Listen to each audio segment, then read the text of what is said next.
안녕하십니까. 둔산동 Q&A 공부방 동아쌤입니다. 순수 공부 시간을 이제 따지기 시작하면 이제 공부법이 양에서 이제 질적으로 넘어간다는 단계라는 거죠. 근데 주의할 점이 있습니다. 예를 들어서 자, 학습 누적 기록부, 이렇게 학습 누적 기록부라는 걸 써야 되는데 이제 학습 캘린더랑 똑같아요. 그래서 자기가 공부한 걸 누적해서 기록을 해야 됩니다. 이 학습 누적 기록부를 이 분석을 해서 본인이 공부할 수 있는 최대 시간을 확보를 해야 돼요. 그래서 이 시간을 양적으로 팽창을 시켜서 더 이상 양이 늘어나지 않은 한계치까지 이걸 활용할 수 있었을 때 이 순수 공부 시간이 이제 효력을 발휘하기 시작합니다. 양에서 질의 단계로 넘어간다는 거거든요. 그런데 이 넘어가기 단계도 이렇게 첫 번째는 이걸 써야 되고, 두 번째는 이렇게 순수 공부 시간에 순수를 어떻게 해석하느냐에 따라서 순수 공부 시간을 측정하는 방법이 다릅니다. 이제 첫 번째는 자기 자습과 수업과 학교 수업 같은 거, 학원 수업 같은 거예요. 그 다음에 인강과, 그 다음에 자기가 문제 푸는 시간, 그러니까 이제 기출 문제를 푸는 연습하는 문제 푸는 시간하고, 이걸 또 자기가 스스로 수업하고 인강하고 문제 풀고 자습하고, 문제 푸는 것도 또 달라요. 또 이걸 학습하는 시간.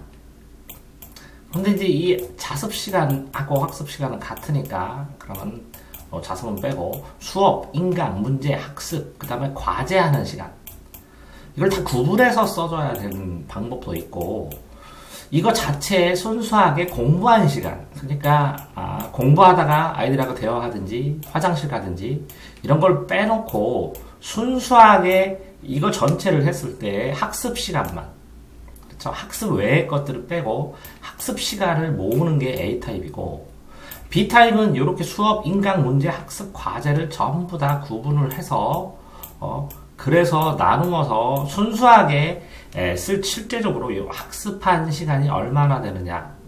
이 수업과 인강과 문제 푸는 시간과 이거 공부하는 시간, 남들 문제 푼 거를 자기가 실력을 늘리고 공부하는 거. 그럼 이 두 개, 문제와 학습, 문제풀이와 학습, 혼자 하는 시간이 얼마나 되느냐를 계산하는 것도 순수한 공부 시간이라고 할 수 있어요. 그러니까 이 질을 높이기 위해서 수업 듣는 법.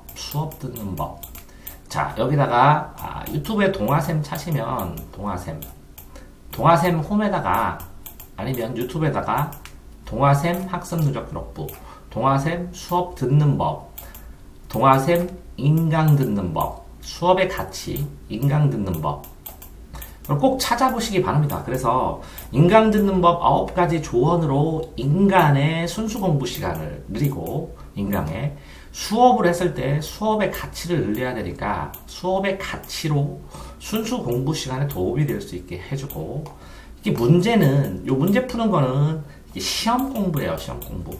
문제 풀면서 집중하고 진도를 나가고, 이 학습하는 거는 실력을 늘리는 공부예요. 자, 그 다음에 또 정말 이 과제 플러스 수행평가 플러스 학교의 스펙 잡는 거로 요거를 어떻게 시간을 단축해야 되느냐, 수행이나 스펙 쌓는 거. 이게 그래서 요게 이제 코디가 필요하다면 실제적으로는 요거 때문에 필요한 거거든요. 요 방법도 강구하고 연구를 하셔야 돼요. 그래야 전체적으로 해서 이렇게 순수 공부 시간이 확장되죠. 그래서 여기에서 보면 이렇게 인강이나 수업의 비중이 높거든요. 굉장히.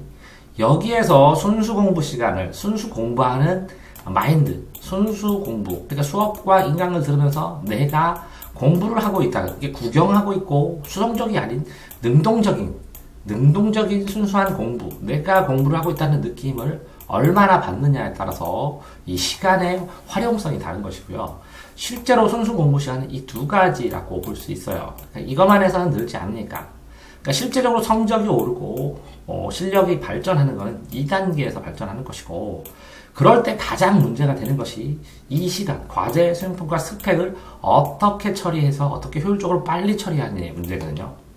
그렇게 되었을 때 이게 순수 공부 시간이 실제 공부 시간은 하루에 10시간이나 15시간을 공부하지만 순수 시간을 공부를 하면 순수하게 자기가 뭐 7시간을 공부하면 이 퍼센트율이 점점 증가하도록 이렇게 계속 학습 누적부에다 쓰면서 쓰면서 개선해 나가는 거, 조금씩 개선해 나가는 거, 이런 방법을 순수 공부 시간이라고 합니다. 실제적으로 이렇게 학습 누적 기록부만 쓰고 양만 컨트롤해도 3등급 정도가 나오고요. 그렇게 순수한 공부 시간을 전부 다 합쳐서 이 비율이 이렇게 수업이든 인강이든 문제든 이 비율이 올라가면 2등급이 나오는데 1등급이 낮으려면 이렇게 수업, 인강, 문제, 학습, 과제 요 비율과 밸런스를 맞추면서 순수 공부 시간을 확보해 나가고 그래야 만점에 도전할 수 있습니다.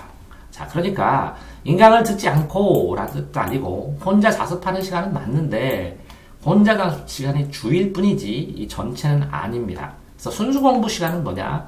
능동적으로 적극적으로 본인이 공부만 한 시간, 그러니까 실력 발전이나 점수 발전에 도움이 된 시간, 도움이 되기 위해서 집중도를 한 시간. 그러니까 똑같죠. 한 시간 학교 수업을 듣든지 한 시간 공부를 했을 때 그 양을 비교를 하면 다른데 이거는 이 질적인 면에서 지금 순수 공부 시간만 따지고 있잖아요. 그러니까 이게 질적인 면에서 공부 시간으로 5문제를 푼 거랑 공부 시간에서 20문제를 푼 거랑 효과가 다르기 때문에 이게 전체 항상 기록할 때도 전체 양분의 틀린 양, 정리한 양 이런 식으로 나누어서 적든지 아니면 수업은 H, 뭐 인강은 I, 문제 풀다 그러면 뭐 S, 학습은 뭐 예를 들어서 스터디 이게 S겠네요.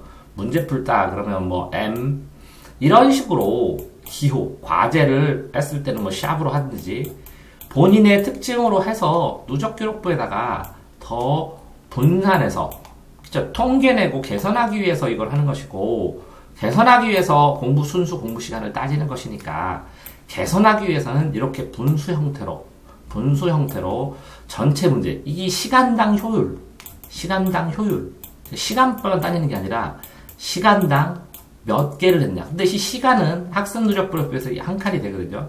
그러니까 이 전체 문제장 자, 다시 한번 써드리면 전체 문제 중에서 내가 어려운 것 중에서 내가 재정리했던 거, 요 정도는 구분해서 분수 형태로 써줘야 시간당 전체 문제를 몇 문제를 했고, 어려웠던 건 몇 문제고, 다시 재구성해서 정리한 건 몇 문제고, 이렇게 해서 본인의 학습 상황을 통계를 내서 분석을 하고 개선의 바탕을 만들 수가 있는 것입니다.